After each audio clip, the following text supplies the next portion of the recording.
Hello, Assalamu alaikum. Hope that all of you are okay with my voice and with my screen.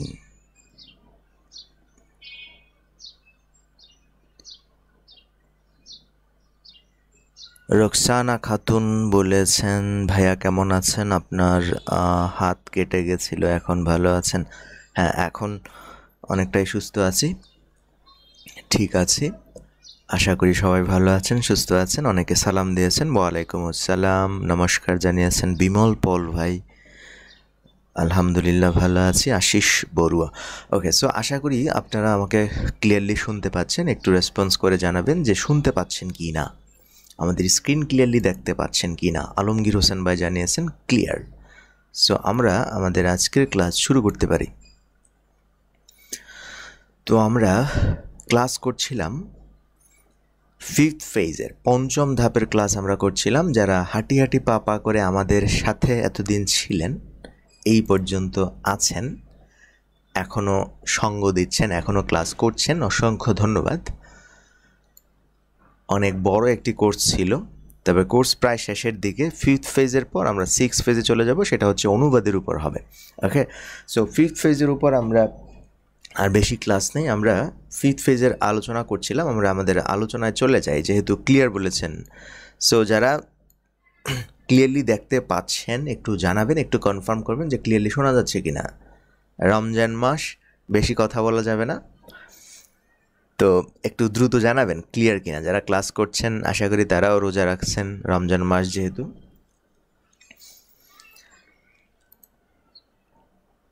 তো খেয়াল করুন, আজকে আমরা যে ক্লাসটি করব সেটি হচ্ছে ফিফথ ফেজের ইংলিশ 3-in-1 ফিফথ ফেজের ক্লাস করছিলাম আমরা। অলরেডি আমরা 5-এর A, 5-এর B ক্লাস করেছি এবং আশা করি 5-এর এর ক্লাস টেস্ট আপনি অংশগ্রহণ করেছেন, 5-এর বি এর ক্লাস টেস্টে আপনি অংশগ্রহণ করেছেন, অর্থাৎ পরীক্ষাগুলোতে অংশগ্রহণ করে পরীক্ষাগুলো আপনারা দিয়েছেন এবং এখানে যে যে জিনিসগুলো শেখার ছিল সেই বিষয়গুলো আপনি শিখেছেন বলে আমার বিশ্বাস। তো আজকে আমরা 5-এর সি থেকে ক্লাস করতে যাচ্ছি। তো তার আগে আমি জাস্ট একটু আবারও স্মরণ করিয়ে দেই যে আমরা ক্লাসটা কোন কোন পয়েন্টগুলো থেকে করছিলাম বা কোন কোন জায়গা থেকে আমরা ক্লাসগুলো বুঝাচ্ছিলাম আপনাদেরকে। আমাদের ফিফথ ফেজের টপিকস হচ্ছে কি? ফিফথ ফেজের টপিকস হচ্ছে কনজাংশন, অর্থাৎ আমরা এই ধাপে ইংলিশের গুরুত্বপূর্ণ একটা টপিক, সেটা হচ্ছে কি কনজাংশন নিয়ে আলোচনা করছিলাম। সো এই কনজাংশনকে আমরা 3টি ক্যাটাগরিতে ভাগ করেছিলাম। একটা হচ্ছে আপনার কি, একটা হচ্ছে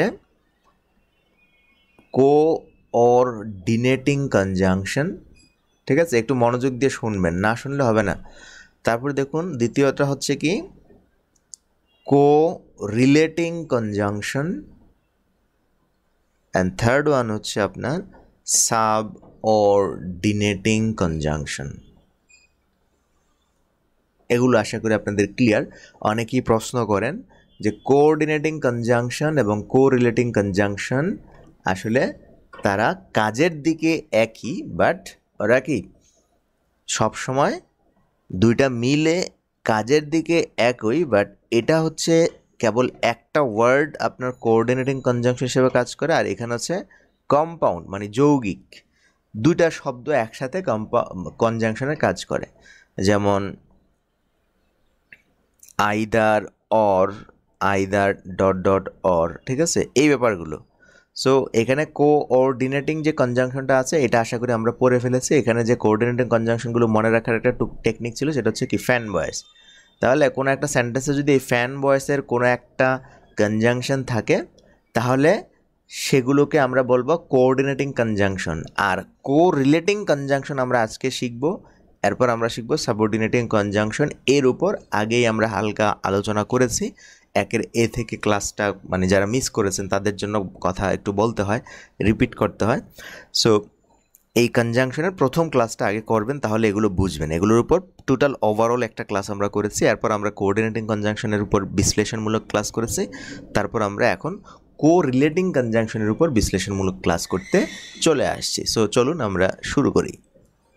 Welcome to today's Just Now.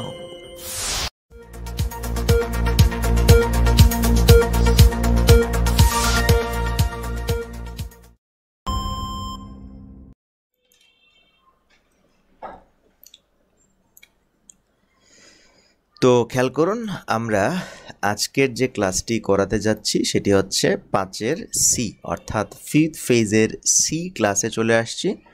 এবং আজকের ক্লাসের টপিকস হচ্ছে কো রিলেটিং কনজাংশন।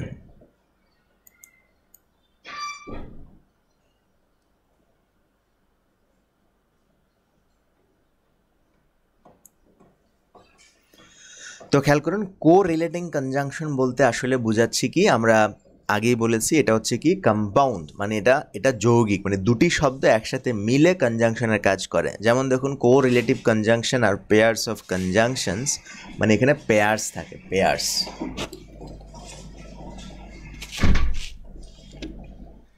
এখানে পেয়ার আকারে অর্থাৎ জোড়া আকারে থাকবে pairs of conjunction which work together to coordinate two items parallel or similar in length and grammatical form.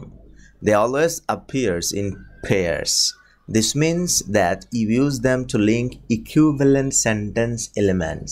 এই ক্ষেত্রে দেখুন, আপনি দুটি ক্লজকেও কানেক্ট করতে পারেন, আবার কি আপনি দুটি ফ্রেজকেও কানেক্ট করতে পারবেন। যাই হোক, আমরা এই টপিকসটা একটু দেখি। Each element is called a conjoined.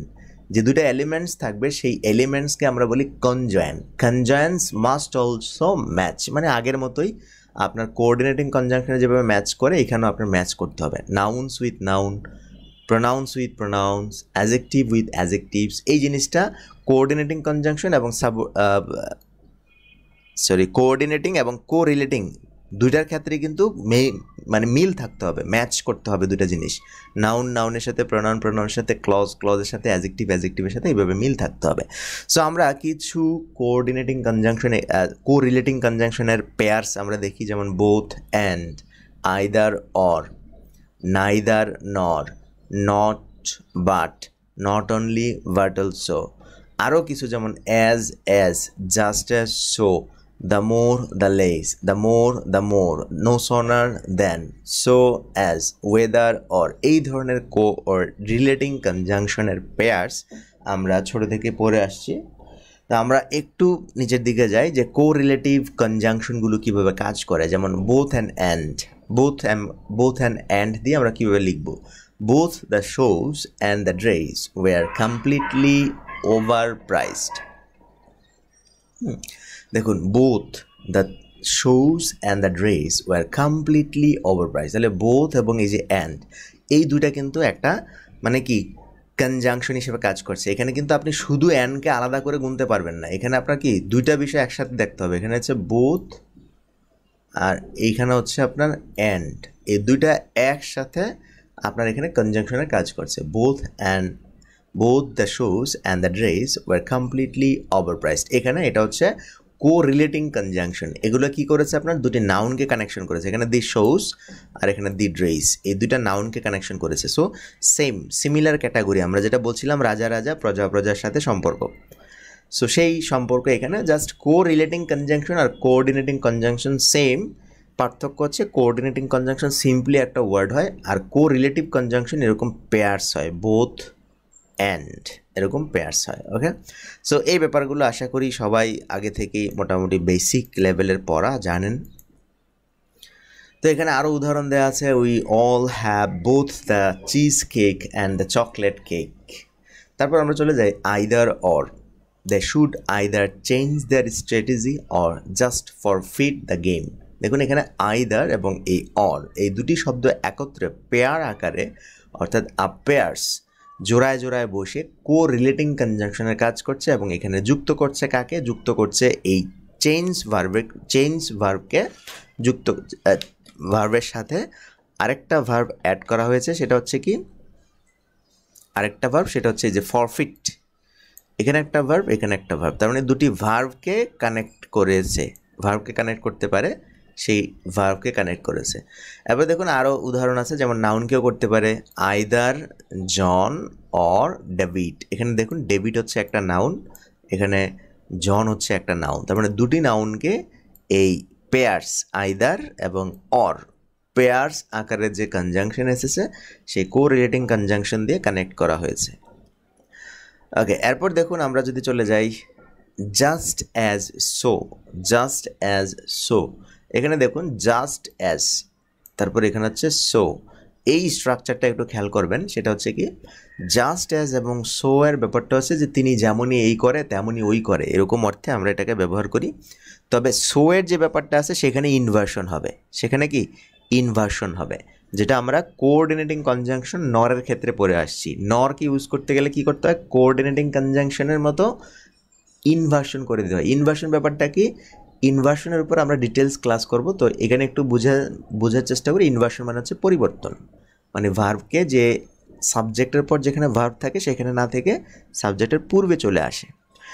Just as she loves skiing, দেখুন এইখানে একটা clause, just as she loves skiing so does she enjoy travelling as well, মানে তিনি যেমন হাইকিং পছন্দ করে তেমনি তিনি ভ্রমণও উপভোগ করেন। জাস্ট অ্যাজ তুমি এই কাজটা করো, সো ডাজ আমি এই কাজটা করি। আমরা এরকম কথা বলি না যে তুমি যেভাবে এটাকে পছন্দ করো আমি ওইভাবেই ওইটাকে পছন্দ করি। ওই ধরনের এক্সপ্রেশন ব্যবহার করতে জাস্ট অ্যাজ দিয়ে প্রথম ক্লজ আর সো ডাজ দিয়ে পরবর্তী ক্লজ। এখানে ডাজ আসতে পারে, যেহেতু এখানে থার্ড পারসন সিঙ্গুলার নাম্বার, এই কারণে। এখানে যদি অন্য কোনো অক্সিলারি ভার্ব থাকতো তাহলে সেটা আসতো, ঠিক আছে, মানে অক্সিলারি ভার্বগুলো চেঞ্জ হতে পারে, ঠিক আছে, এই ব্যাপারটা মনে রাখবেন। তো আমরা এবার দেখুন চেঞ্জ হতে পারে, একটা উদাহরণ দেই, যেমন just as French is spoken in France so is English spoken in England. দেখুন এই প্যাটার্নটা বুঝতে পেরেছেন কিনা। এইখানে আমরা ইনভার্সন করছি কিভাবে।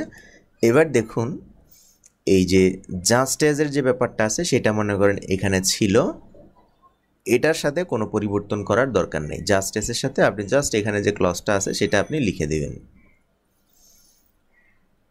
কমা দিয়ে আপনি সো দিয়ে যে ক্লজটা শুরু করবেন সেখানে আপনার ইনভার্সন করতে হবে। আপনার এই সেন্টেন্সটা নর্মালি ছিল এরকম, ইংলিশ ইজ স্পোকেন, এইরকম ছিল। সেখান থেকে আপনি এই ইজটাকে কী করবেন, যেহেতু আপনি এখন কোরিলেটিং কনজাংশন জাস্ট এস সো ব্যবহার করছেন, সে কারণে সোকে এখানে লিখে ইজটাকে বের করে নিয়ে আসবেন। এই যে সাবজেক্ট থেকে এখানে থাকার কথা ছিল এখান থেকে বের করে এখানে নিয়ে আসছি। দেখুন so is English spoken in England. ফ্রান্সে যেমন ফরাসি ভাষায় কথা বলা হয় তেমনি ইংল্যান্ডেও ইংরেজি বলা হয়। জাস্ট এস সো এর বাংলা হচ্ছে এটাই, তুমি যেমন করে এই জিনিসটা চাও ঠিক আমিও তেমন করে, মানে একটা কথা বলে না, তুমি যেমন করে তোমার বাবাকে তুমি ভালোবাসো ঠিক তেমন করে আমিও আমার বাবাকে ভালোবাসি, ওই অর্থটা হচ্ছে just as so. Just as you love your father so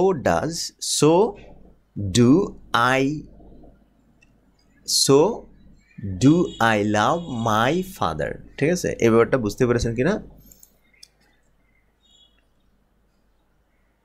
আমি একটা উদাহরণ দিয়ে দেখাই ব্যাপারটাকে। ধরেন আপনি বললেন যে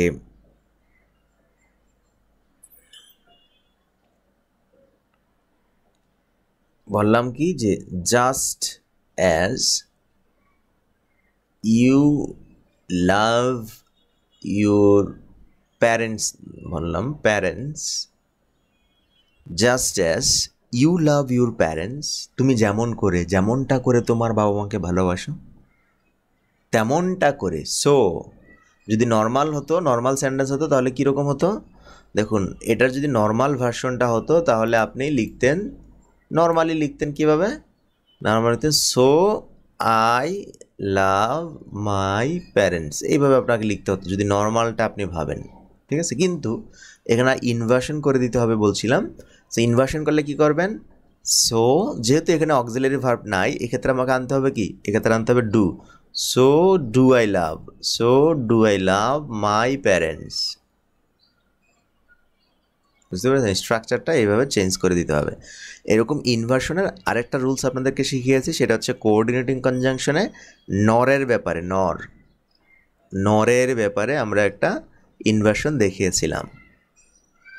যেমন উদাহরণ দিই, ধরেন বললাম হি ক্যান্ট স্পিক সে কথা বলতে পারে না। তারপর আপনি নর দিয়ে যদি লিখেন তারপর ইনভার্সন করতে হবে। নর সে কথা বলতে পারে না, সে না কথা বলতে পারে না বুঝতে পারে। নর হি আন্ডারস্ট্যান্ড, এটা হচ্ছে নর্মাল স্ট্রাকচার, ঠিক আছে? নর হি আন্ডারস্ট্যান্ড। কিন্তু আমি বলছি কি, যদি নর হয় তাহলে সেটাকে ইনভার্সন করে দিতে হবে। তো দেখুন ইনভার্সন করে দিতে হলে কি করতে হবে, এখানে নর ঠিক থাকবে নর, আর এখানে আন্ডারস্ট্যান্ড, নর হি আন্ডারস্ট্যান্ডস, যেহেতু subject third person singular number তার মানে এখানে একটা ডাজ আসবে। নর ডাজ হি আন্ডারস্ট্যান্ড, নর does he understand. He can't speak নর ডাজ হি আন্ডারস্ট্যান্ড। সে বুঝতে পারে না, এমনকি সে বলতে পারে না, সে না বলতে পারে না বুঝতে পারে, সে না বলতে পারে না বুঝতে পারে, এরকম আমরা কথা বলি না? এবার সে না পড়তে পারে না পাস করতে পারে, তার মানে একটাও করতে পারে না। ওকে,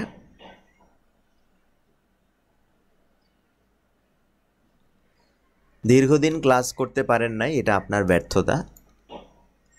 ক্লাস এখন যেভাবে করবেন সেটা হচ্ছে কি, দীর্ঘদিন ক্লাস করতে পারেন নাই, আমাদের কোর্স তো আর বন্ধ করে দেই নাই, সব কিছু ঠিকঠাক মতো যার যার গ্রুপ, মানে সেম গ্রুপে যে group first phase, second phase, third phase এরকম করে সাজানো আছে, ঠিক আছে? আপনি যদি ফাইন্ড আউট না করতে পারেন সেটা আমার দায় না, আপনি ফাইন্ড আউট করে সেগুলো করবেন। কোথায় থেকে আপনি শুরু করেছিলেন এবং কোথায় শেষ করেছেন সেগুলো সব দেয়া আছে।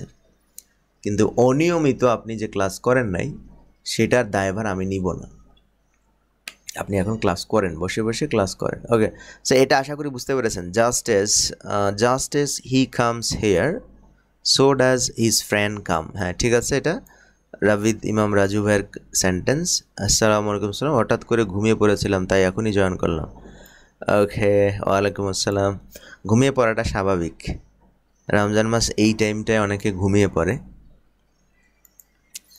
কিন্তু ব্যাপারটা হচ্ছে এই কোর্সের মধ্যে আমি কিন্তু একটা টোটাল, মানে সামান্য অংশ না, পুরো ইংলিশটাকে এখানে শো করি।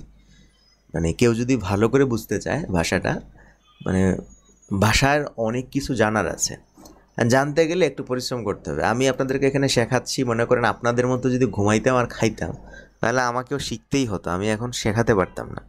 আপনাদের সাথে আমার পার্থক্য হচ্ছে আমি এগুলো নিয়ে অনেক ঘেটেছি, আপনি ঘাটেন নাই। আমি এগুলো নিয়ে অনেক ঘাটাঘাটি করেছি, পরিশ্রম করেছি, অনেক সময় দিয়েছি, আপনি ওই রকম সময় দেন নাই, ঠিক আছে? এখন আমি আপনাকে সব কিছু সহজে তুলে ধরেছি, আপনার কাজটা অনেকটাই সহজ হয়ে গেছে। এখন আপনি জাস্ট কী করবেন, আমি যেভাবে পড়াচ্ছি জাস্ট এটাকে একটু মনে রাখবেন। পিডিএফ আছে, ভিডিও আছে, অনেকগুলো ব্যাকআপ আছে, সেগুলো থেকে দেখে নেবেন। ওকে, সো যাই হোক, আমরা আশা করি এখানে জাস্ট এস এবং দেখুন এটা কি, just as dot dot dot dot so, এই স্ট্রাকচারটা আশা করি আমি আপনাকে বোঝাতে পেরেছি। এটার বেঙ্গলি মিনিং কী হবে এবং এখানে যে ইনভার্সন করতে হবে এই ব্যাপারটাও আপনার মাথায় রাখতে হবে। ওকে, তো আমরা এখন পরবর্তী সেকশনে যাই।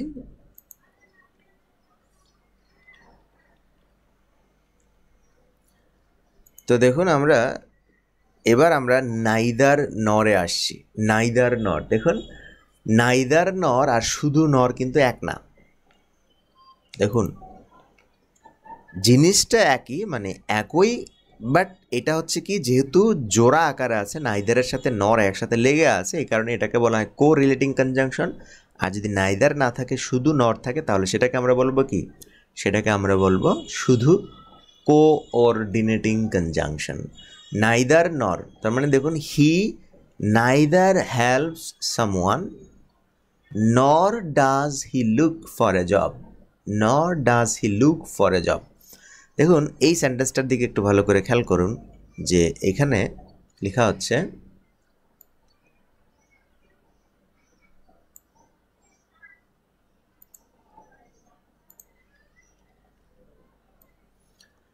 দেখুন আমরা এই সেন্টেন্সটার মধ্যে একটু যদি খেয়াল করি, এই সেন্টেন্সটার মধ্যে কি আছে, নাইদার এবং নর। নাইদার সেন্টেন্সের মধ্যে থাকতেও পারে, আবার কি নাও থাকতে পারে। শুধু নর দিয়েও সেন্টেন্সটা লেখা যেত। যদি শুধু নর দিয়ে লিখতেন তাহলে সেটা হতো কি, সেটা হতো কোঅর্ডিনেটিং কনজাংশন। আর এখানে পেয়ার এনে আপনি সেন্টেন্সটা লিখতেছেন, এই কারণে এটাকে আপনি বলবেন কি, কো-রিলেটিং কনজাংশন, কো-রিলেটিং বা কো-রিলেটিভ কনজাংশন, ঠিক আছে। আর এটা যদি সিঙ্গেল লিখতেন তাহলে হতো কি, কোঅর্ডিনেটিং কনজাংশন। এখন নর যেখানেই থাকুক, যদি দুটি বাক্যকে কানেকশন করে তাহলে এখানে ইনভার্সন করে দিতে হবে। মনে রাখবেন কী করতে হবে, ইনভার্সন করে দিতে হবে। সো এই বাক্যটাকে আমরা শুধু নর দিয়ে লিখলে কীরকম হতো, শুধু নর দিয়ে লিখলে এরকম হতো, হি, নাইদারকে নেগেটিভ করতে হবে, he doesn't help someone, he doesn't help someone, সে কাউকে সাহায্য করে না। এরপর আপনি nor, nor does he look for a job, এইভাবে আপনাকে লিখতে হতো। He doesn't help someone nor does he look for a job. এখানে দেখুন এই যে ডাজন্ট, এটাকে আপনি নেগেটিভ করে নাইদার দিয়ে কনভার্ট করেছেন, মানে হি neither helps someone nor does he look for a job. তাহলে এখানে আপনাকে কী করতে হবে, এই যে এখানে আমরা ইনভার্সন করে দিয়েছি, ইনভার্সনের ব্যাপারটা বুঝেছেন কিনা একটু বলবেন।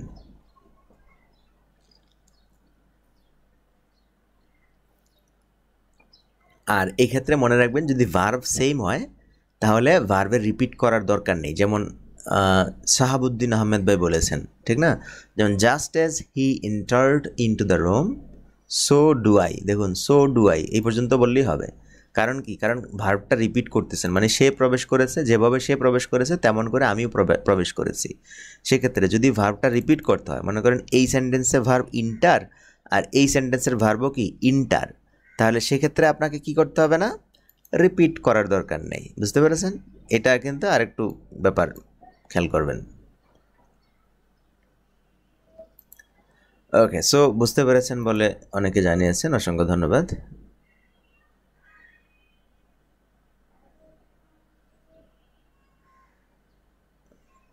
না না, সাবজেক্ট আলাদা হতে হবে এরকম কোনো না, সাবজেক্ট আলাদা হতে হবে এরকম কোনো কোশ্চেন না, সাবজেক্ট একই হতে পারে।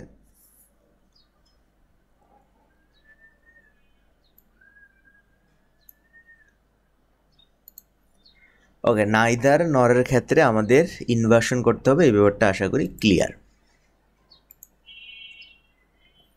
এখানে আরও উদাহরণ দেওয়া আছে, হি ইজ নাইদার এমপ্লয়েড নর looking for a job, neither Tom নর অ্যানা। দেখুন নাইদার টম নর অ্যানা, এখানে নাইদার এবং নর দুটি নাউনকে কানেকশন করেছে, দুটি নাউনকে, দেখুন এখানে কিন্তু নাউনকে কানেকশন করেছে। খেয়াল করুন এখানে নাইদার শব্দটা আর এখানে নর শব্দটা কিন্তু কো রিলেটিং কনজাংশন, তবে এরা কিন্তু কম্পাউন্ড সেন্টেন্স গঠন করে নাই। কারণ কি, এটা প্রথম নাউনকে কানেকশন করেছে, এটা দ্বিতীয় নাউনকে কানেকশন করেছে, এখানে অ্যানাকে কানেকশন করেছে, এখানে টমকে কানেকশন করেছে, এখানে দুটি নাউনকে কানেকশন করা হয়েছে। দুটি নাউনকে কানেকশন করা হলে এটা কম্পাউন্ড সেন্টেন্স হয় না, এটা সিম্পল সেন্টেন্সেই থাকে। মনে রাখবেন এটা কি, এটা সিম্পল সেন্টেন্স।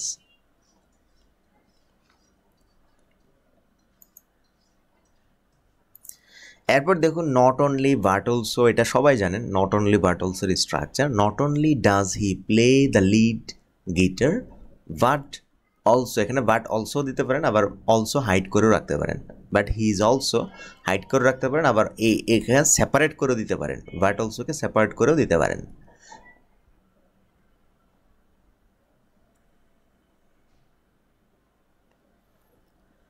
তো not only does he play the lead guitar but also he is the bands song writer, তিনি কেবল লিড গিটার বাজান এরকমই না, তিনি ব্যান্ডের গীতিকারও।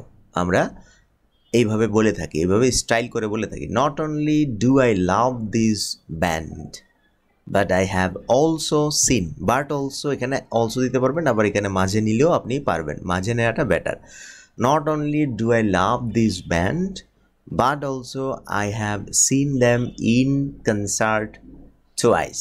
এবং এখানে আপনি এই যে নট অনলিকে আগে লিখে ইনভার্সন করতেও পারেন, আবার এক্ষেত্রে নাও করতে পারেন, ঠিক আছে। এই ক্ষেত্রে ইনভার্সনটা জরুরি না, তবে ইনভার্সন করার মুখ্য উদ্দেশ্য এখানে হচ্ছে কি একটু জোরালোভাবে প্রকাশ করা, ঠিক আছে, জোরালোভাবে প্রকাশ করা, এমফেসাইজ দেয়া। আমরা অনেক সময় একটু জোর দিয়ে বলি যে সে শুধু খেলোয়াড়ই না, সে গায়কও, সে শুধু নায়কই না, সে গায়কও। আমরা একটু জোর দিয়ে যদি বলি তাহলে সেক্ষেত্রে আপনি ইনভার্সন করে দিবেন, আর যদি জোর না দেন তাহলে নর্মাল সিকোয়েন্সে লিখবেন she not only wrote the screenplay for the movie but also acted a role in ইট।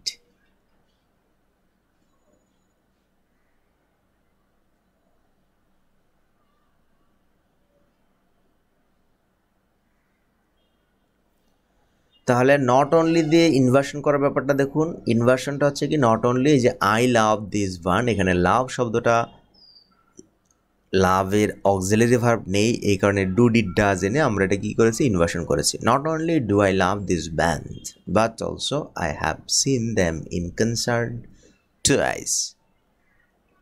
এটা বুঝতে পেরেছেন কিনা নট অনলি বাট অলসোর ব্যাপারটা। তারপরে দেখুন weather or, it doesn't matter whether the roses are fresh or if they are dropping, just buy them.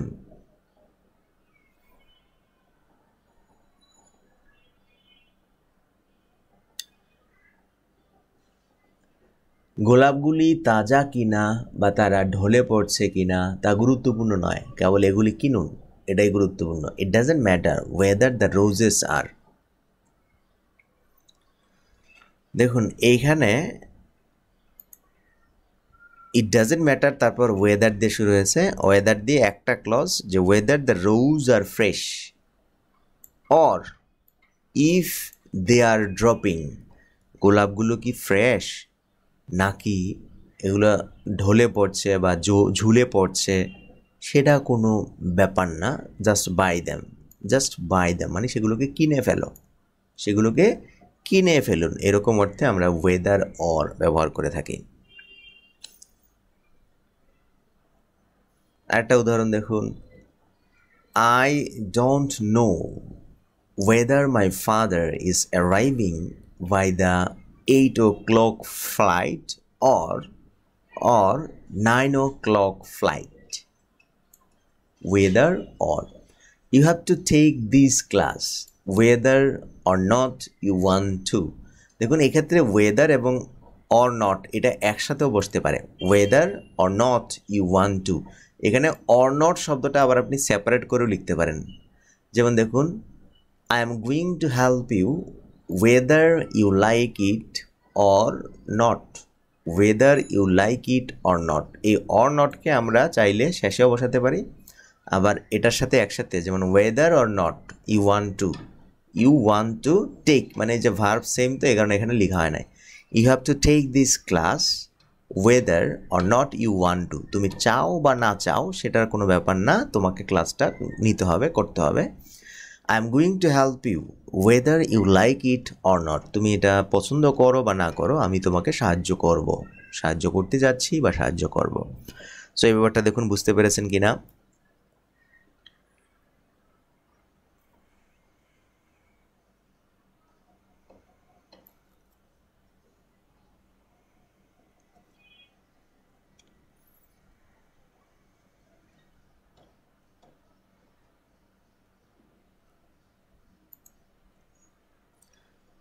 Jamal neither eats anything nor sleeps, nor does he sleep. Jamal neither eats anything nor sleeps for 3 days. Right sir, ভার্বের ক্ষেত্রে কি inversion করা যাবে? শুধু দুটি ভার্বকে connection করলে inversion করার দরকার নেই, শুধু দুটি ভার্বকে কানেকশন করেছেন তো ইনভার্সন করার দরকার নেই। জামাল নাইদার ইটস এনিথিং নর স্লিপস, ঠিক আছে, ইনভার্সন করার দরকার নেই। তবে আপনি যদি সাবজেক্ট ভার্ব টাইপের সেন্টেন্স লিখেন, যেমন ধরেন বললেন জামাল নাইদার ইটস এনিথিং নর ডাজ হি স্লিপ, যদি সেন্টেন্স আকারে লিখেন তাহলে ইনভার্সন করে দিবেন। ইফ আর ওয়েদারের ডিফারেন্স কি? ইফ আর ওয়েদার দুটা একই, কি ইফ দিয়েও লিখতে পারবেন, ওয়েদার দিয়েও লিখতে পারবেন, এটাই আর কি, পার্থক্য নাই। আপনি ধরেন যদি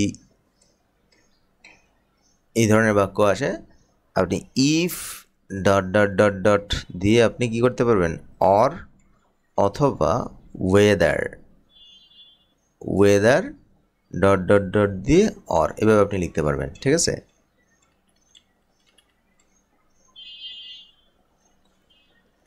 নাইদার দে, এটা কি, নাইদার দে নর হি হ্যাজ অর হ্যাভ।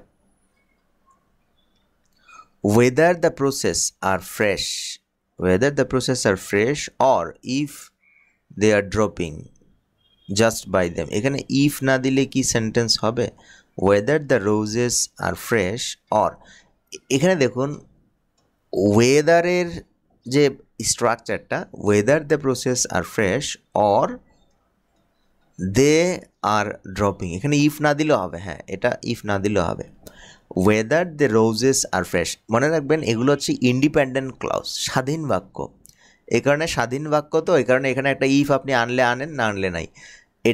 এটা স্বাধীন বাক্য, এখানে আপনি ইফ আনতেই পারেন যে এটা করে কি না, ঠিক আছে, সেক্ষেত্রে ইফ আপনি দিতে পারেন, কিন্তু যেহেতু ইফের কাজ এখানে ওয়েদার করতেছে সে কারণে না দিলেও হবে, ঠিক আছে। যেহেতু ইফের কাজ কি করতেছে, ওয়েদার, প্রথম ওয়েদারটা করতেছে, সে কারণে আপনি না দিলেও হবে। আর যেহেতু এটা ইন্ডিপেন্ডেন্ট ক্লজ, এই কারণে আরেকটা ইফ আপনি দিতেও পারেন, কোনো কিছুই আসে যায় না।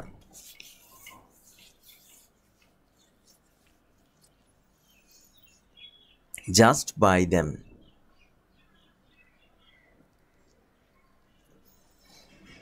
ওকে। সো আশা করি এই ব্যাপারগুলো বুঝতে পেরেছেন। রোকসানা খাতুন আপু,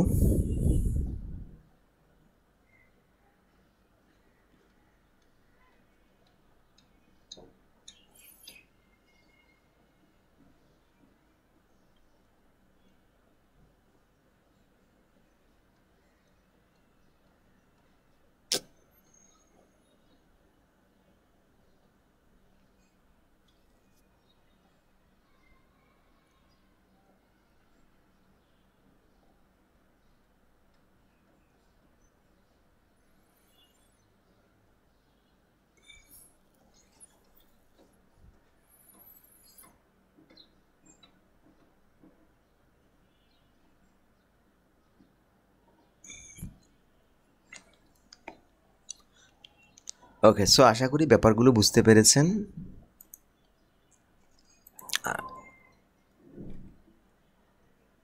ক্লিয়ার?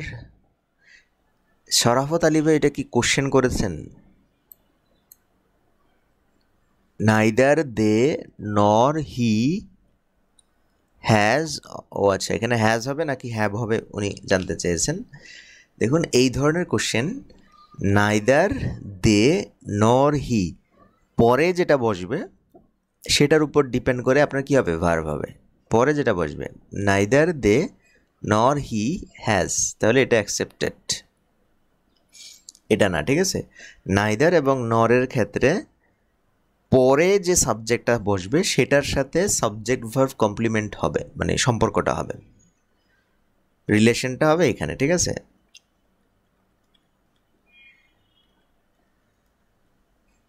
জাস্ট বাই দেম এর আগে কমার ব্যবহার কি করতেই হবে, কমার ব্যবহার, মানে এটা হচ্ছে কমার ব্যবহার করতেই হবে, কারণ এটা আলাদা আরেকটা বাক্য, ঠিক আছে, আলাদা আরেকটা বাক্য। এক্ষেত্রে কমা না দিয়ে আপনি ফুল স্টপ দিয়েও লিখতে পারেন, জাস্ট বাই দ্যাম, ঠিক আছে। এটা স্পোকেন ইংলিশের ক্ষেত্রে কমা এখানে দিতে হবে, কারণ কমা দিচ্ছে এই জন্য যে এটা সেপারেট বাক্য, এটা কিন্তু আগের বাক্য না, সেগুলো যাই হোক কিনো, ঠিক আছে।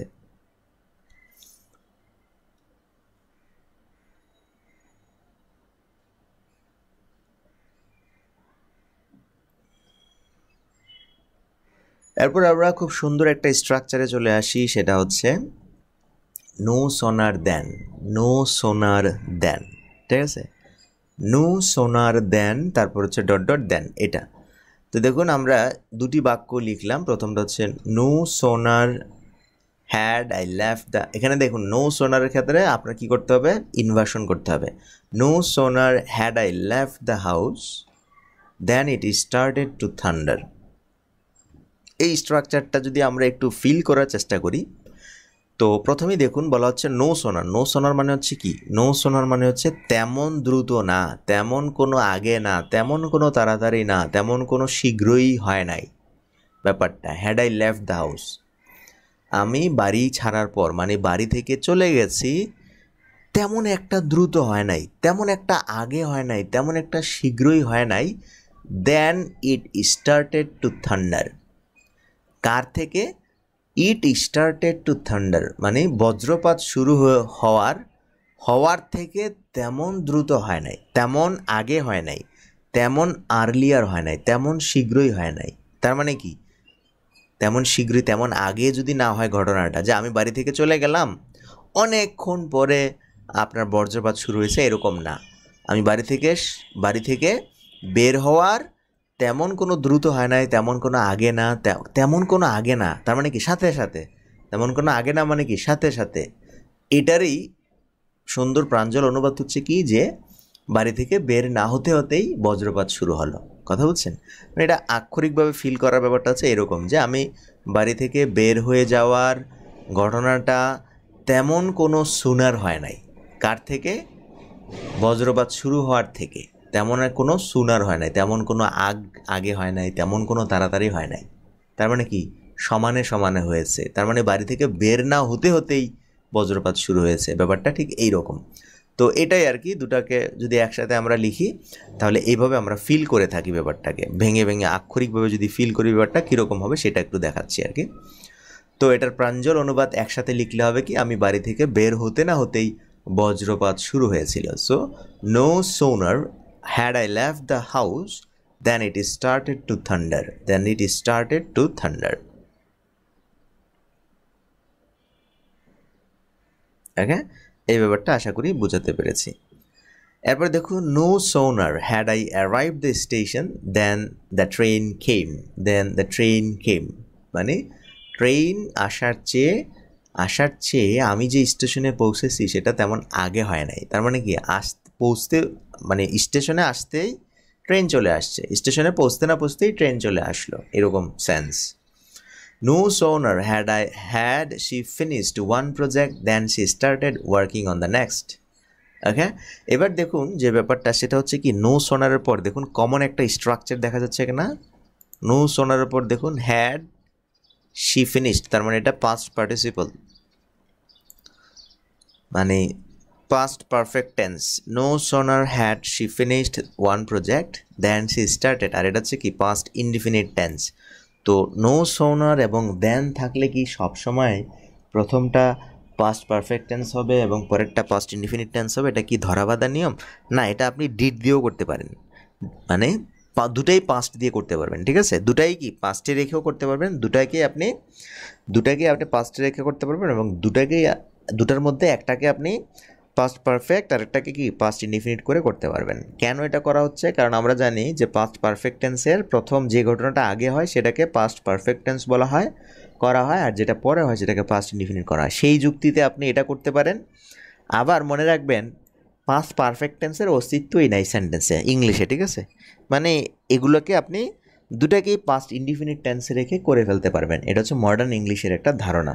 মানে পাস্ট পারফেক্ট টেন্স কোনটা আগে ঘটেছে, ডাক্তার আসিবার পূর্বে রোগী মারা গেল, এই ধরনের বাক্যগুলো আপনি দুটাকেই কী করতে পারেন? দুটাকেই পাস্ট ইনডিফিনিট টেন্সে রেখে করতে পারেন। ঠিক আছে, তবে ট্র্যাডিশনাল গ্রামার অনুযায়ী এটা করা উচিত, যেটা আগে ঘটে সেটাকে পাস্ট পারফেক্ট, যেটা পরে ঘটে সেটাকে পাস্ট ইনডিফিনিট।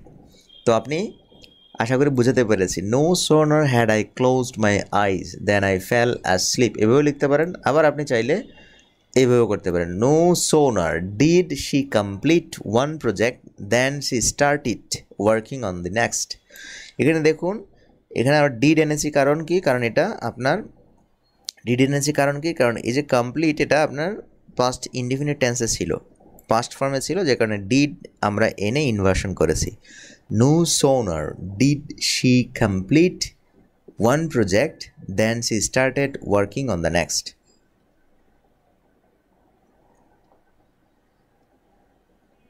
ওকে, সো এই ব্যাপারগুলো আশা করি বোঝাতে পেরেছি।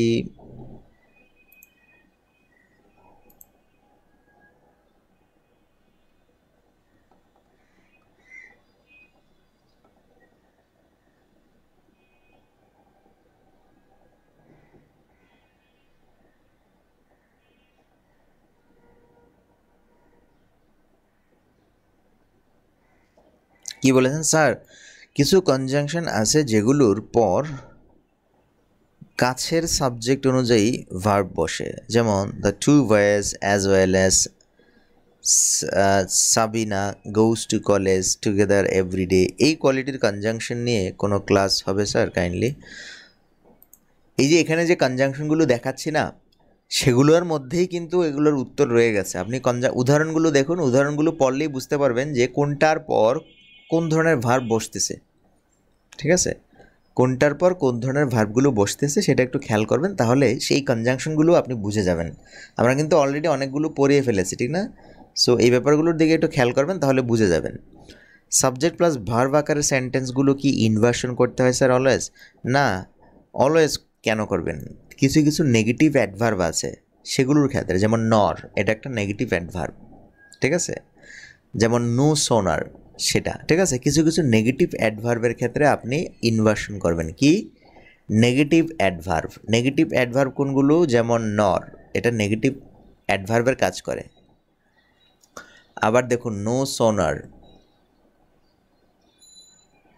নো সোনার নেগেটিভ, নেগেটিভ না, এগুলোর ক্ষেত্রে ইনভার্সন কাজ করে। আমরা ইনভার্সনের উপর ক্লাস করাবো, ঠিক আছে? ইনভার্সনের উপর ক্লাস আছে যে কাদের কাদের আপনি ইনভার্সন করবেন, কেন ইনভার্সন করা হয় সেটার উপর। আমরা এখানে ক্লাস করাচ্ছি কোঅর্ডিনেটিং কনজাংশন এবং কোরিলেটিং কনজাংশন নিয়ে। তো এখানে কোনগুলোর ইনভার্সন হচ্ছে সেগুলো নো সোনারের হলো, নরের হলো, তারপর কি নরের হলো, নো সোনারের হলো।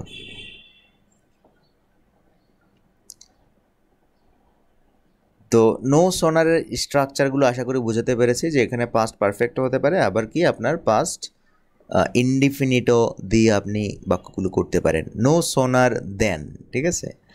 আচ্ছা, একজন যেহেতু কমেন্ট করেছেন ব্যাপারটা দেখায়, নো সোনারের সাথে আরেক কিছু স্ট্রাকচার আরও মিল আছে, ঠিক না? নো সোনারের সাথে অন্য অন্য নো সোনার, দেখুন নো সোনারের পর কি হয়? দেন হয়। তাহলে সেম স্ট্রাকচার আরও কিছু আছে, সেটা হচ্ছে কি হার্ডলি, স্কার্সলি, বেয়ারলি। তারপর এখানে কি হবে? ডট ডটের পর এখানে হয় ওয়েন অথবা বিফোর। বলেন তো এখানে কি বিফোর বা ওয়েন হতে পারতো? বিফোর বা ওয়েন কি এখানে দিলে কারেক্ট হতো? না, এখানে কারেক্ট হবে না। কেন কারেক্ট হবে না? কারণ এই সোনার হচ্ছে কি আপনার কম্পারেটিভ ফর্ম। কি এটা? কম্পারেটিভ। কম্পারেটিভে কেবল দেন হয়, আর এইখানে যেগুলো বসাবেন এগুলো কিন্তু কম্পারেটিভ ফর্ম না, এই কারণে এখানে বসাবেন ওয়েন এবং বিফোর। এইখানে যদি আবার কেউ দেন লিখেন তাহলে বাক্য কিন্তু ভুল। বুঝতে পেরেছেন? জিনিসটা খেয়াল করেন, ভালো করে খেয়াল করেন, অনেকে এই কাজগুলো করেন। নো সোনারের ক্ষেত্রে কেবল দেন হবে, কারণ দেন এই শব্দটা কম্পারেটিভ, তুলনার ক্ষেত্রে আমরা ব্যবহার করি। বাট স্কার্সলি, হার্ডলি, বেয়ারলি এগুলো কিন্তু তুলনা না, কম্পারেটিভ না, এই কারণে এখানে দেন বসানো যাবে না। এখানে ওয়েন অথবা বিফোরের যে কোনো একটা, ওয়েনও বসাতে পারবেন, বিফোরও বসাতে পারবেন, ঠিক আছে? তবে scarcely, hardly, barely, when, before এগুলো কিন্তু আপনার সাবঅর্ডিনেটিং কনজাংশন, ঠিক আছে? এগুলো কোরিলেটিং কনজাংশন না। হার্ডলি, বেয়ারলি এগুলো কনজাংশনের ক্যাটাগরিতে পড়ে না। এটা জোড়া না, এটা জোড়া। নো সোনার দেন এটা জোড়া, কিন্তু এখানে হার্ডলি, স্কার্সলি, বেয়ারলি এগুলো হচ্ছে নর্মালি অ্যাডভার্ব, এগুলো বসতেই পারে সেন্টেন্সে। তো সেই ক্ষেত্রে আপনার স্ট্রাকচারটা এইভাবে আমরা লিখে থাকি আর কি, এরকম।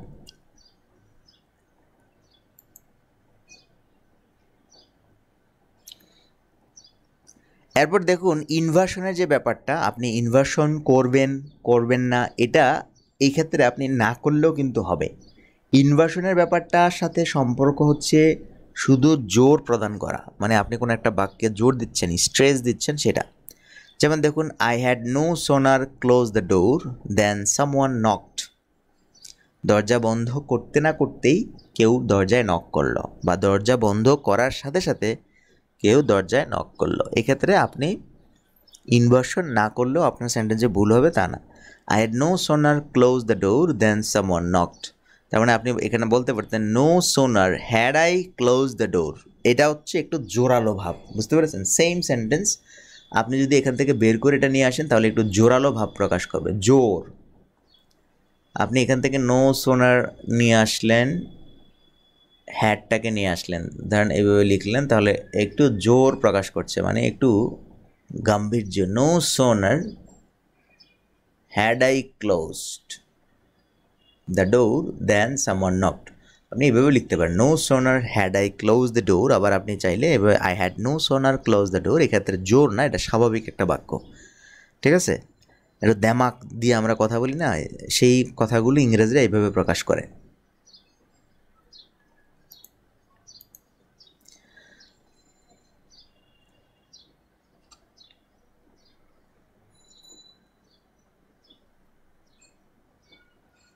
সো এই ব্যাপারটা দেখুন, বুঝতে পেরেছেন কি না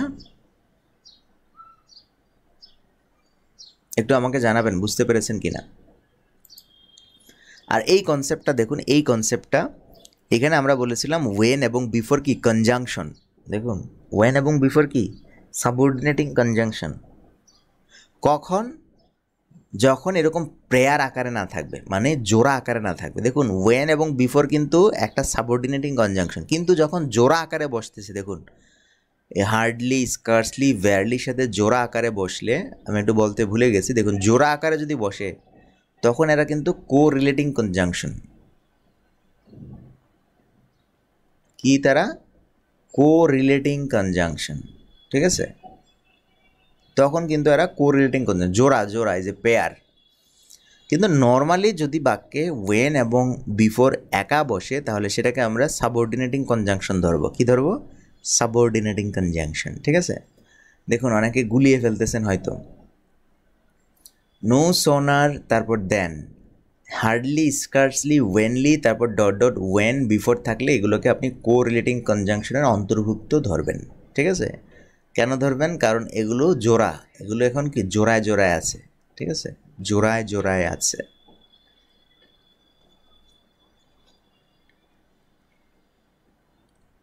তো আমরা এই হার্ডলি, স্কার্সলি, ভেয়ারলি, ওয়েন এবং বিফোরের ব্যাপারটা কি সেম। বিফোরের ব্যাপারটাও কি সেম স্ট্রাকচার, সেম অনুবাদ। তো আমরা একটু ব্যাপারটা একটু দেখাই যে সেম স্ট্রাকচার হলেও কীভাবে আপনি অনুভব করতে পারবেন ব্যাপারগুলো। যেমন ধরেন বললাম হার্ডলি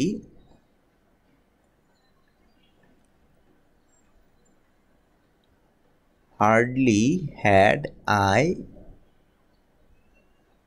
রিচড দ্য স্টেশন। মানে কি হার্ডলির মানে কি এখানে বলেন তো? এখানে অনেকে মনে করেন হার্ডলি হচ্ছে নেগেটিভ। হার্ডলি নেগেটিভ না, হার্ডলি হচ্ছে কি সবে মাত্র, সবে মাত্র বা কেবল। আমরা বলি না এই মাত্র, এই কেবল, সবে মাত্র, এই এরকম এক্সপ্রেশনের ক্ষেত্রে আমরা হার্ডলিকে ব্যবহার করি। তবে হার্ডলি কিন্তু নেগেটিভ ওয়ার্ডও, কিন্তু এখানে নেগেটিভ ওয়ার্ড না। এখানে হচ্ছে কি hardly had I reach the station. এর মানে হচ্ছে কি, এর মানে হচ্ছে আমি মাত্র স্টেশনে পৌঁছলাম, মাত্র স্টেশনে পৌঁছলাম। তেমনি কখন? ওয়েন দিয়েও লিখতে পারেন, ওয়েন দ্য ট্রেন কেম। দেখুন স্ট্রাকচারটা ফিল করার চেষ্টা করুন। Hardly had I reach the station, আমি স্টেশনে মাত্র পৌঁছলাম যখন কি না ট্রেন আসলো। যখন ট্রেন আসলো আমি স্টেশনে মাত্র পৌঁছলাম। তার মানে কি স্টেশনে পৌঁছতে না পৌঁছতেই ট্রেন আসলো। দেখুন এটার প্রাঞ্জল অনুবাদ কিন্তু আমরা পৌঁছতে না পৌঁছতে এরকম করে থাকি। তাহলে এটা কোথায় থেকে আসছে, ফিলিংসটা কোথায় থেকে নেবেন সেটা। Hardly had I reach the station, স্টেশনে সবে মাত্র পৌঁছলাম আর তখনই দ্য ট্রেন কেম, তখনই ট্রেনটা চলে আসলো। এটার অন্য একটা মানে হচ্ছে কি ট্রেনটা আসা মাত্রই আমি স্টেশনে পৌঁছলাম, বাট স্টেশনে আসতে না আসতেই ট্রেনটা চলে আসলো। এখানে ওয়েন দিয়েও করতে পারবেন, আবার বিফোর দিয়েও করতে পারবেন। তো বিফোর দিয়ে করলে হবে কি যে ট্রেনটা আসার পূর্বে আমি মাত্র স্টেশনে পৌঁছলাম, কিছুটা পূর্বে, ট্রেনটা আসার পূর্বে আমি সবে মাত্র স্টেশনে পৌঁছলাম। তার মানে ট্রেনটা আসার পূর্বে আমি কি করেছিলাম, জাস্ট স্টেশনে পৌঁছলাম। তার মানে কি স্টেশনে পৌঁছতে না পৌঁছতেই আমি ট্রেনটা আসলো, স্টেশনে পৌঁছতে না পৌঁছতেই ট্রেনটা চলে আসলো। সো এই ধরনের স্ট্রাকচারের সবই স্ট্রাকচারের অনুবাদ আপনি করবেন কি পৌঁছতে না পৌঁছতেই, হ্যাঁ পৌঁছতে না পৌঁছতেই, সাথে সাথে, এরকম অনুবাদটা করবেন। আমি জাস্ট আপনাকে অনুভব করার জন্য এটার মানেটা দেখালাম। হার্ডলির মানে হচ্ছে সবেমাত্র, স্কার্সলির মানে এখানে সবেমাত্র, বেয়ারলির মানে এখানে সবেমাত্র। মানে বলি না আমরা এই মাত্র কারেন্টটা গেছে, আমি রোমে প্রবেশ করছি মাত্র কারেন্টটা গেছে, ওটারই একটা মানে হচ্ছে কি আমি রোমে প্রবেশ করতে না করতেই কারেন্টটা চলে গেছে। তো এই স্ট্রাকচারগুলো সেম আপনি হার্ডলি, ওয়ার, ওয়েন, বিফোর এভাবে লিখতে পারেন। অনুবাদগুলো কীভাবে অনুভব করবেন সেগুলো এখানে উদাহরণ সহ দেওয়া আছে। স্কার্সলি, ওয়েন, বিফোর দিয়েও কীভাবে করবেন এগুলো এখানে দেওয়া আছে। তারপর বেয়ারলি, ওয়েন, বিফোর এগুলো দিয়েও আপনি করতে পারবেন, ঠিক আছে। এবার একটা স্ট্রাকচার দেখুন, ইফ ডট ডট দেন। এই ইফ এবং দেন একসাথে থাকলে সেটাকেও কো রিলেটিং কনজাংশন হিসেবে গণ্য করা হয়, ইফ এবং দেন একসাথে থাকলে, ঠিক আছে। যদিও এই স্ট্রাকচারে দেন না দিলেও হয়, কিন্তু অনেকেই রাইটাররা সাহিত্যে বিশেষ করে সাহিত্যে দেন শব্দটা ব্যবহার করেন। যেমন if that is the case, যদি এরকমটা হয় দেন, তাহলে I am not surprised about what is happening. If that is the case, then I am not surprised about what is happening. মানে যদি কারণ তাই হয়, যদি তাই হয় তাহলে যা ঘটছে তা নিয়ে আমি অবাক নই। এখানে ইফ ডট ডট দেন এটা রেয়ার একটা ব্যবহার, এটা না শিখলেও হবে। এখানে দেন না দিলেও হবে। দেন না দিলে এটা কোথায় চলে যাবে, আপনার ওই যে কন্ডিশনাল সেন্টেন্সে চলে যাবে, এবং কন্ডিশনাল সেন্টেন্সগুলো কিন্তু সাবঅর্ডিনেটিং কনজাংশন। ইফ হচ্ছে কি তখন সাবঅর্ডিনেটিং কনজাংশন, ঠিক আছে। এই ব্যাপারটা একটু খেয়াল করবেন। দেন দিয়েও আপনি লিখতে পারেন, দেন ছাড়াও লিখতে পারেন। দেন ছাড়াও এটার অর্থ কি তখন, ইফের অর্থ এখানে তখন আছে। If that is the case I am not surprised, যদি তাই হয় তাহলে, এই দেনের মানে তাহলে, আপনি এটা দিলেও পারেন না দিলেও পারেন। সাচ দ্যাট, দেখুন সাচ, তবে না দেয়াটাই ভালো, কারণ এটা হচ্ছে রেয়ার ব্যবহার। না দেয়াটা হচ্ছে কি available. Such that it was such a hot afternoon that we decided to stay indoors. এমন একটা আফটারনুন ছিল গরম যে আমরা সিদ্ধান্ত নিলাম আমরা বাড়ির বাইরে যাব না। such dot dot that. rather than এটা কিন্তু খুব সুন্দর একটাই। I would rather lose this fight than lose you. দুটি ভার্বের কানেকশন দেখুন, আই উড রাদার লুজ, দুটি ভার্বের connection. I would rather lose this fight than lose you, মানে আমি এই যুদ্ধ হারবো কিন্তু তোমাকে হারাবো না, আমি বরং যুদ্ধে হারবো কিন্তু তোমাকে হারাবো না, ঠিক আছে। লড়াই হারতে রাজি আছেন কিন্তু তোমাকে নয়।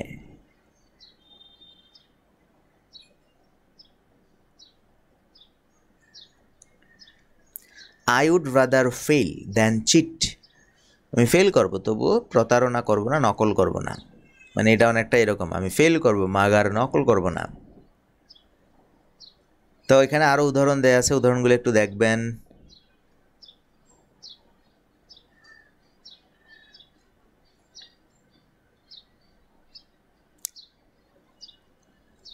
এরপর দেখুন পাংচুয়েশনের একটা ব্যাপার স্যাপার। When you use a correlative conjunction to join two independent clause, যখন দুটি ইন্ডিপেন্ডেন্ট ক্লজকে কানেকশন করবো, we separate the two clauses with a comma, as in, যেমন either your father will pick you up, or, এই যে অরের আগে একটা কমা আছে দেখছেন, তার মানে আগের মতোই সেম কন্ডিশন, যেটা আমরা কোঅর্ডিনেটিং কনজাংশনের ক্ষেত্রে বলেছি যে দুটি ক্লজ যদি পাশাপাশি থাকে, পাশাপাশি কানেকশন করি, তখন শেষের কনজাংশনের আগে একটা কমা দিবেন, বেশ। শেষের কনজাংশনের আগে একটা কমা, শেষের কনজাংশনের আগে একটা কমা দিবেন, ব্যাস। এটাই হচ্ছে রুলসটা, ওকে। আশা করি বুঝাতে পেরেছি। I would rather die than defeat, ঠিক আছে, আমি বরং মরব তবুও পরাজয় স্বীকার করব না। মাগার, হ্যাঁ মাগার মানে ইংলিশের মাগার, ইন্ডিয়ার মাগার আর কি। দ্যাট কি নাউন ক্লোজ এখানে, English is such a subject that has to fill, না এই সেন্টেন্সটা হয় নাই আপনার, ঠিক আছে।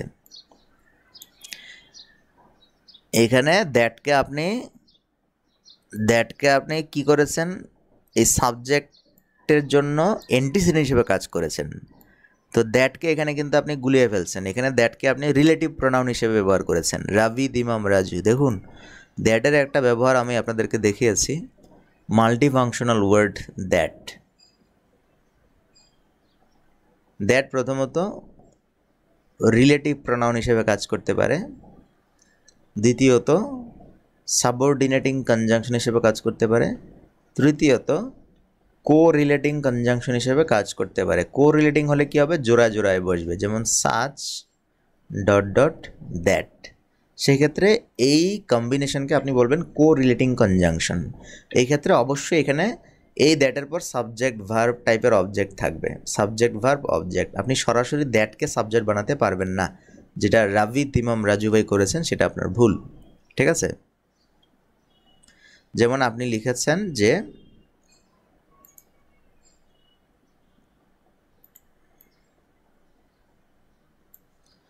কি লিখেছেন, রাভি তিমাম রাজু ভাই, দেখুন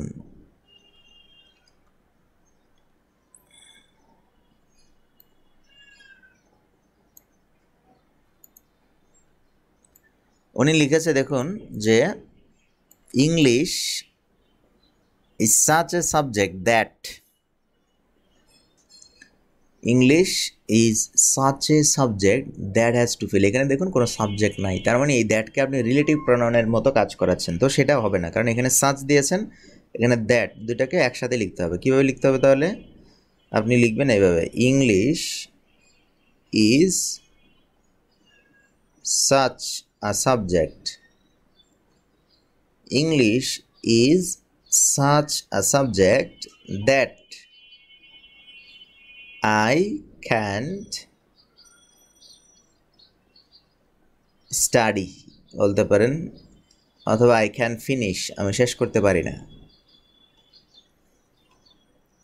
এখানে সাবজেক্ট ভার্ব অবজেক্ট টাইপের আরেকটা সেন্টেন্স আসবে সাচ দ্যাটের ক্ষেত্রে, ঠিক আছে। সাচ দ্যাটের ক্ষেত্রে আপনি এখানে কি করেছেন, সাচ দ্যাটের ক্ষেত্রে দ্যাটের পর কোনো সাবজেক্ট আনেন নাই, যে কারণে এটা ভুল।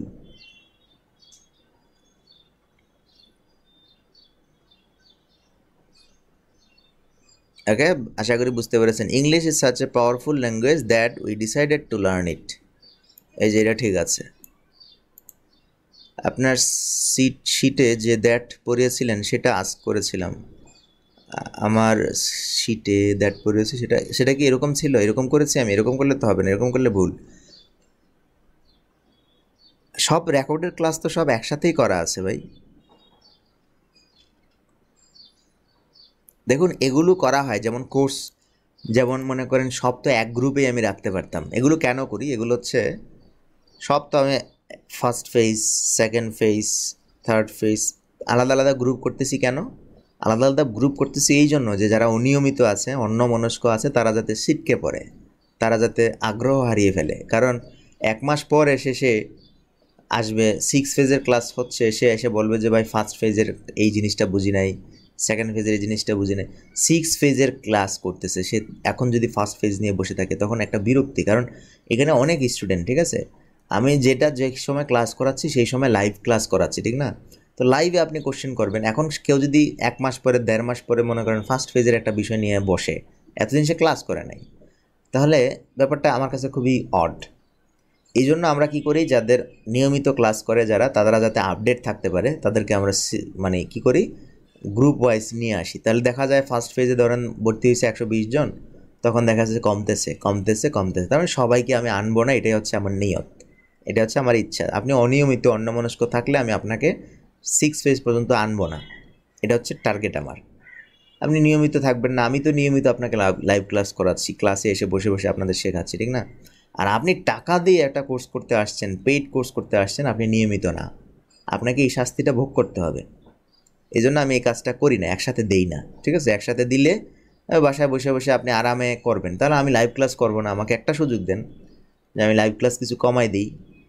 অথবা আরেকটা জিনিস হচ্ছে কি, একসাথে দিলে যেটা হয়, সব একসাথে দিলে কিছু আছে বুঝে কম, কথা বুঝছেন। সত্যি সত্যি অনেকে আছে অনলাইন বুঝে কম, অনলাইন ব্যাপারটা খুব একটা বুঝে না। একসাথে দিলে তাদের জন্য সহজ হয়, কিন্তু ওই শেয়ার করে দেয় কোথাও নিয়ে, ঠিক আছে। কোন দিন কোনটা যে কোথায় শেয়ার করে দেয়, হ্যাঁ, একসাথে শেয়ার করে দিলে পুরো ব্যাপারটা, আমার পুরো কোর্সের ব্যাপারটা কী হয়ে গেলো, ভাইরাল হয়ে গেল। এই একটা ভয় এখানে কাজ করে একসাথে দিলে। একসাথে ধরেন আমি পিডিএফগুলো যদি সব একসাথে আপনাকে দিয়ে দিই, পিডিএফ সব বইয়ের, পুরো বইয়ের একসাথে পিডিএফ দিয়ে দিলে আপনাদের সুবিধা হয়, আমি এটা বুঝি। কিন্তু এই গ্যারান্টি আমাকে দিবেন যে এই পিডিএফটা শেয়ার করতে শুধু একটা আঙুলের একটা খোঁচায় দেখবেন পিডিএফটা শেয়ার হয়ে গেছে। আর কোথাও যদি পিডিএফটা শেয়ার হয়ে যায় সেটা আমি জাস্ট চেয়ে চেয়ে দেখতে পারবো, ওই পিডিএফ আমি আনতে পারবো না যে ভাই পিডিএফটা কাটা দিচ্ছেন, কে দিচ্ছেন, এটা নিয়ে আসেন, আনতে পারবো না। ঠিক আছে, তো এই জন্য আমি এই ব্যাপারটা রাখি, একটা সিকিউরিটি আছে, একটা সিস্টেম আছে, যেহেতু একটা কোর্স করাচ্ছি সিকিউরিটি আছে। এটা বাংলাদেশ ভাই, এখানে যেমন যারা পড়েন 100 শিক্ষার্থী পড়লে সবার মন মানসিকতা এক না। আপনারা হয়তো 90 জনের মন মানসিকতা খুব সুন্দর, তারপরও 10 জনের দেখবেন মন মানসিকতা ঠিক সুন্দর না। অনেকেই প্রশংসা করবেন যে স্যার আপনার কোর্স অনেক ভালো লেগেছে, সবাই প্রশংসা করবে না, কেউ কেউ এসে আবিষ্কার করবে যে হুদাই, হ্যাঁ এটাও বাস্তবতা, কেউ কেউ বলবে যে হুদাই হুদাই টাকাগুলো লস গেল, ঠিক আছে, সেটাও আছে অনেকে। তো সবাই সেম ক্যাটাগরির না, এই কারণে কিছু কিছু সিস্টেম রাখতে হয়, বিভিন্ন কারণে সিস্টেম রাখতে হয়, সিস্টেমের উপর চলে সব কিছু। আপনারা ভালো যারা আছেন তারা যদি সবাই ভালো হতেন আমার কোনো সমস্যা নেই, আমি কোনো কিছুই আপনাদের জন্য লুকায় রাখতেছি না, সব ক্লাসের পিডিএফ দিচ্ছি, সকল ক্লাসের যা পড়াচ্ছি সবই আমি আপনাদেরকে দিয়ে দিচ্ছি, যা পড়াচ্ছি এখানে সব কিছু পিডিএফ দিয়ে দিচ্ছি, সব কিছুর রেকর্ডেড ক্লাসের অ্যাক্সেস দিয়ে দিচ্ছি, সব কিছুর ক্লাস টেস্টের অ্যাক্সেস দিয়ে দিচ্ছি।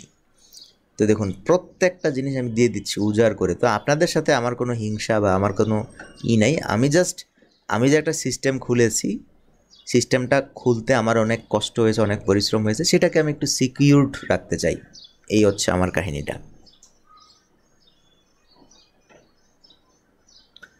লাইভ ক্লাস কমাবো না, ওকে। সো আজকে এই লাইভ ক্লাস যারা অংশগ্রহণ করেছেন আশা করি পরীক্ষায় অংশগ্রহণ করেছিলেন, পরীক্ষা দিয়েছিলেন। আমরা পরীক্ষাটা নেই, যারা আছেন পরীক্ষা দেন দেখি।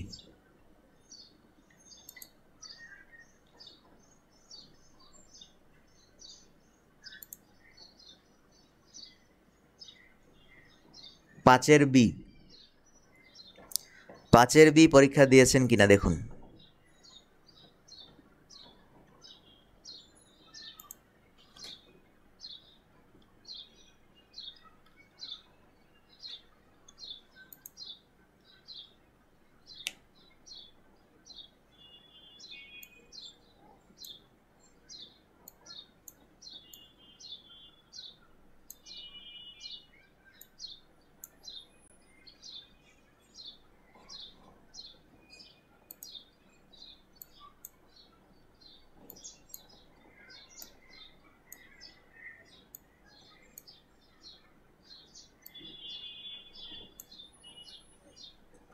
তো খেয়াল করুন আমরা পাঁচের বিতে চলে আসছি। আমরা প্রথম যে বাক্যটা দেখতে পাচ্ছি সেটা হচ্ছে কি, প্রথম প্রশ্নটা হচ্ছে she could not speak.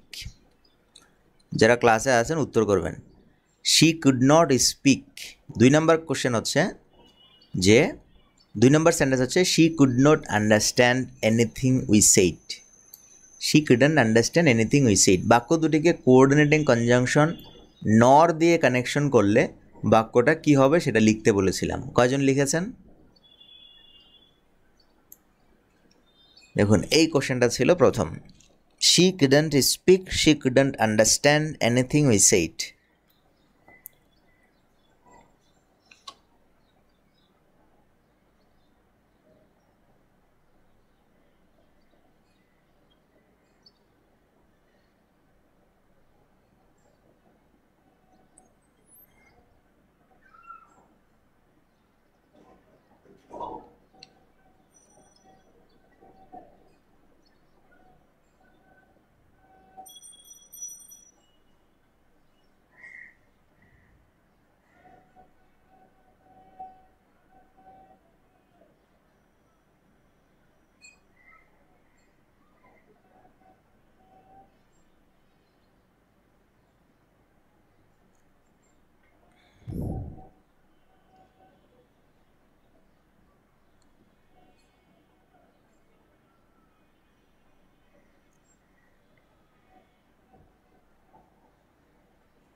Farhad Istiaq ভাই লিখেছেন শি কুড নাইদার কিন্তু বলিনি, নর দিয়ে, শুধু নর দিয়ে লিখতে বলেছি। দেখুন শুধু নর দিয়ে লিখতে বলেছি।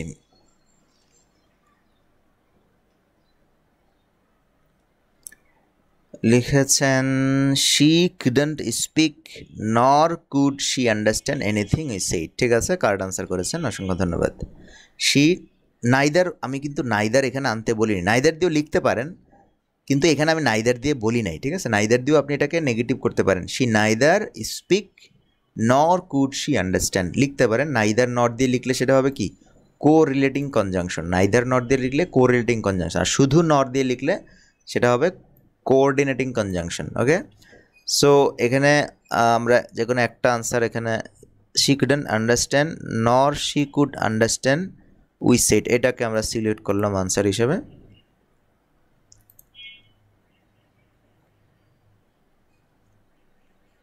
এই ক্ষেত্রে কমার ব্যাপারটাও আপনাকে ঠিকঠাক মতো দিতে হবে, না দিলে আনসার ভুল হবে। শি কুডন্ট স্পিক, আচ্ছা এখানে চেঞ্জ করে ফেলেছেন, আন্ডারস্ট্যান্ড দিয়ে ফেলেছেন। সে কুডন্ট স্পিক, এখানে হবে স্পিক। শি কুডন্ট স্পিক নর শি কুড, নর শি কুড, এখানে দেখুন ভুল করেছেন, এখানে কুড কিন্তু শি এর পর হবে না, কুডটা আসবে সাবজেক্টের আগে, শি এর আগে আসবে। Nor could she understand, nor she could she understand anything we said, একদম পারফেক্টলি লিখতে হবে, না লিখলে আপনার আনসার ঠিক হবে না। Understand nor could she understand anything we said, এটা হচ্ছে সঠিক উত্তর। ঠিক আছে, যারা আনসার করেছেন অসংখ্য ধন্যবাদ। ভুল করা যাবে না, কমা না দিলে হবে না, যে কমা দেন নাই রোকসানা খাতুন আপু, নরের আগে কমা দেন নাই। নর কি সামনে যেতে পারে না, নর সামনে আসতে পারে না, নরের পর ইনভার্সন করে দিবেন এটা।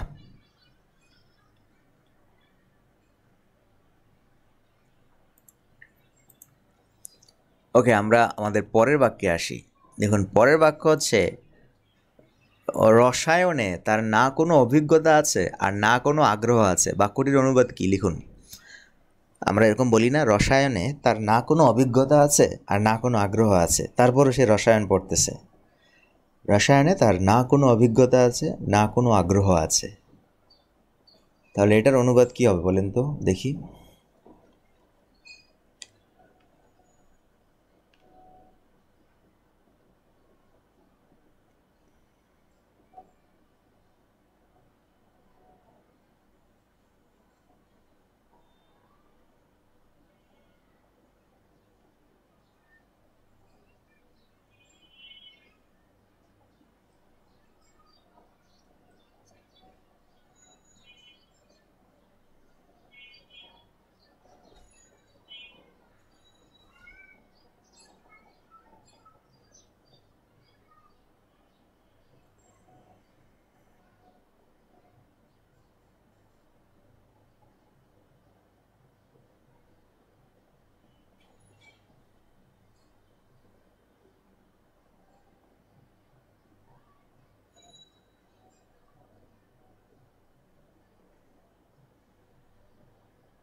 ওকে, সো অনেকে আনসার করেছেন হি has no experience nor interest in chemistry.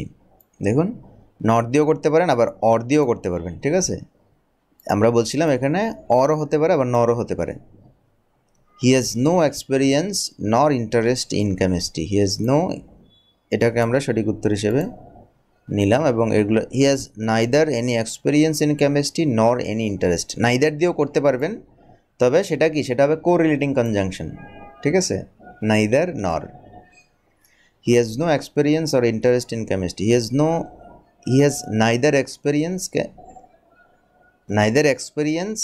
নর ইন্টারেস্ট ইন কেমিস্ট্রি। ঠিক আছে, he has neither experience nor interest in chemistry, এভাবে লিখতে হবে। ওকে, সো সঠিক উত্তর আমরা নিচ্ছি এটা, যে হি has no experience nor interest, এক্ষেত্রে এখানে কমার প্রয়োজন নেই, ইন্টারেস্ট ইন কেমিস্ট্রি। ওকে, পরের বাক্যে আমরা চলে আসি, পরের সেন্টেন্সে চলে আসি। দেখুন পরেরটা হচ্ছে নিচের কোন বাক্যগুলোতে কোঅর্ডিনেটিং কনজাংশনের ব্যবহার সঠিক।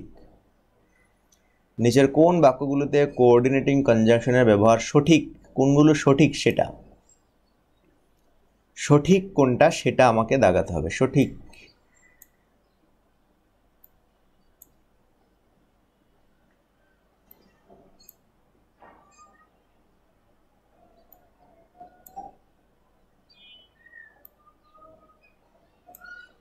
সঠিক কোনটা দেখুন।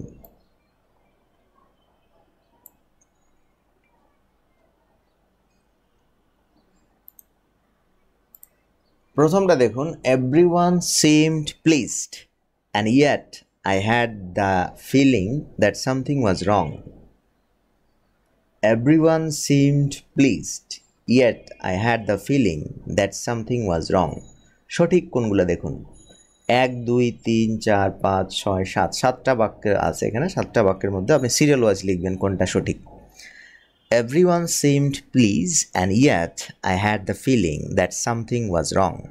Switzerland is not in the European Union nor it is a member of NATO. Switzerland is not in the European Union nor is it a member of NATO. He is not going to the meeting nor I am. He is not going to the meeting and nor am I. কোনটা সঠিক? কোনগুলো সঠিক? একাধিক উত্তর সঠিক হতে পারে। প্রথমটা দেখুন,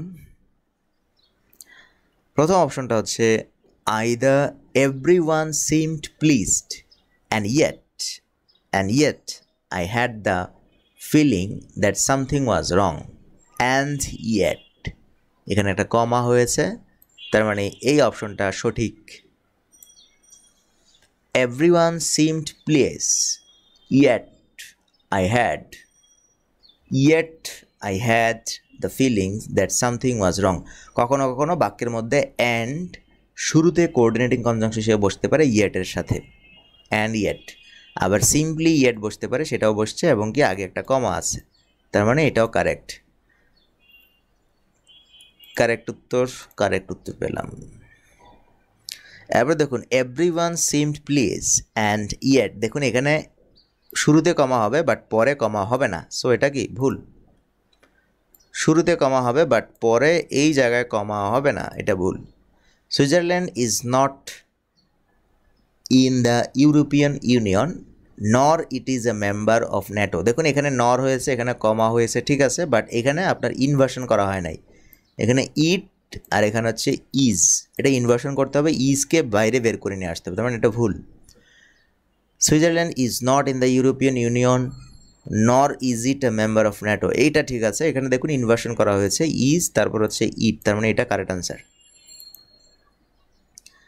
এরপর দেখুন নর আই এম, এখানে ইনভার্সন করা হয় নাই, এখানে এম এখানে আই, সো এটা আপনার কারেক্ট আনসার নয়। এখানে ইনভার্সন করা হয় নাই, কিন্তু এখানে ইনভার্সন করা হয়েছে, দেখুন এম আই, তার মানে সঠিক উত্তর হচ্ছে এটা। তার মানে কোনগুলো সঠিক ব্যবহার নিশ্চিত করতে পারলাম আমরা, এগুলো 1 2 5 7, 1 2 5 7 যারা আনসার করেছেন তাদের আনসার কারেক্ট, 1 2 5 7।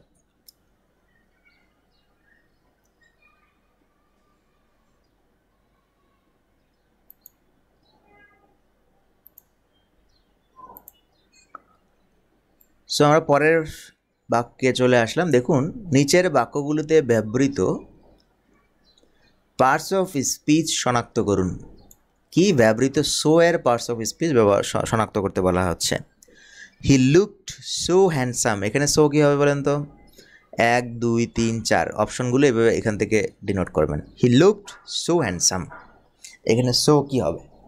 অথবা অপশন না বলে আপনি বলতে পারেন এখানে সো হচ্ছে অ্যাডভার্ব কনজাংশন, এরকম।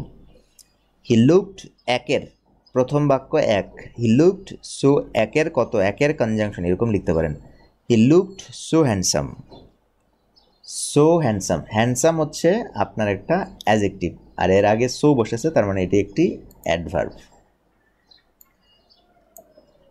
So we meet at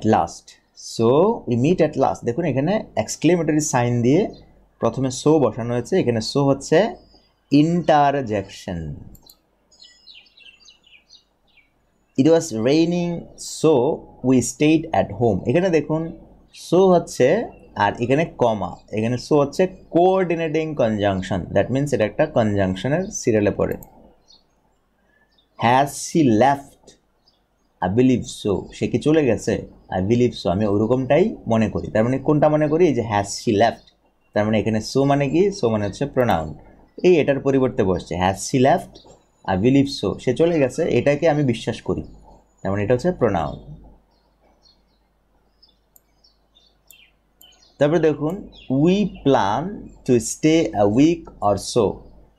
we plan, আমরা পরিকল্পনা করেছিলাম যে স্টে করব আ উইক অর সো, এটা কি হবে, মানে আ উইক এবং এক সপ্তাহের মতো আরেকটা সংখ্যা এখানে উল্লেখ করেছে। We plan to stay a week or so, এখানে সো কি হবে, এখানে সো হচ্ছে pronoun.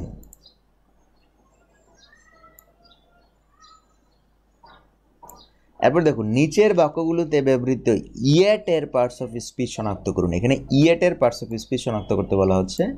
Her advice seems strange, yet I believe she is right, এখানে ইয়েট হচ্ছে কি conjunction. The president and her husband are yet to arrive, are yet to arrive মানে এখনও পৌঁছায়নি, এখানে ইয়েট হচ্ছে কি, আর ইয়েট টু অ্যারাইভ, এখানে ইয়েট হচ্ছে adverb. The weather was cold.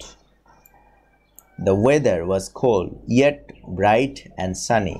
Cold ছিল, the weather was cold, yet bright and sunny. এখানে yet কি conjunction, yet bright and sunny,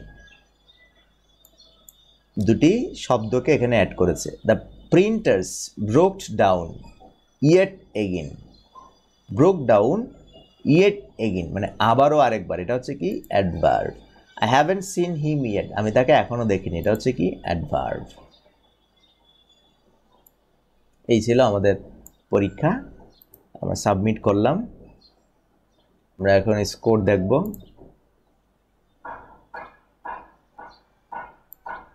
দেখুন এটা ভুল বলছে, she couldn't speak nor could she understand anything we said। যদিও হুবহু মিল আছে বাক্যের অর্থ মানে লেখা, তারপরও এখানে ভুল দেখাচ্ছে। এটার কারণ হচ্ছে আপনার she couldn't speak nor could she understand anything we said, এটা হচ্ছে জাস্ট আপনার টেকনিক্যাল কোনো প্রবলেমের কারণে এটা ভুল দেখাচ্ছে। কিন্তু আপনি দেখবেন যে আপনার সঠিক উত্তর কারেক্ট আনসারের সাথে মিলছে কিনা, মিললে বুঝবেন এটা হয়েছে, ঠিক আছে।